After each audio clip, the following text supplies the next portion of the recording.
Hello, আসসালামু আলাইকুম শিক্ষার্থীরা। কিভাবে পড়লে ফার্স্ট ক্লাস পাওয়া যায় এই জন্য 3টে বিষয় মাথায় রাখবে।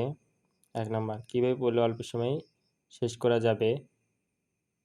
তোমাদের কাছে যেগুলো সাবজেক্ট কঠিন লাগবে আর যেগুলো সাবজেক্ট সহজ লাগবে তার একটা লিস্ট তৈরি করবে। এক পাশে কঠিন সাবজেক্টগুলো রাখবে আর এক পাশে সহজ সাবজেক্টগুলো রাখবে।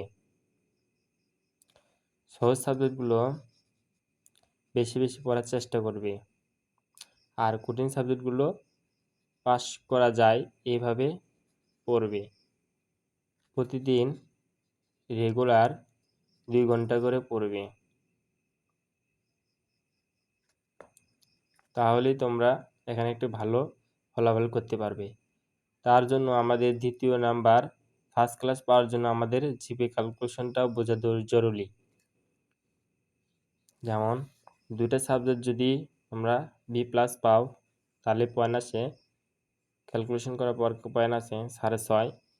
আর 2টা সাবজেক্ট যদি এ মাইনাসও পাও তাহলে ক্যালকুলেশন করে আসে 7 পয়েন্ট।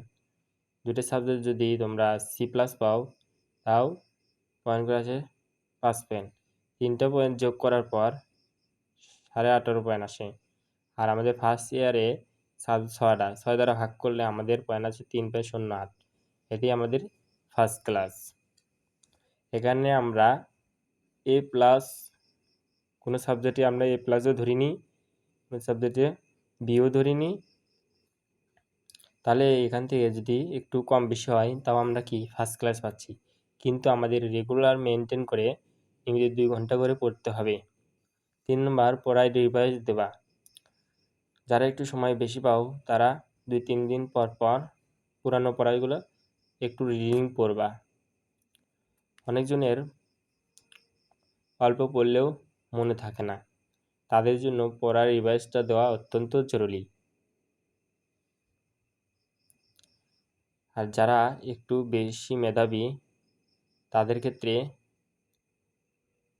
পড়ার রিভাইজ না দিলেও চলবে।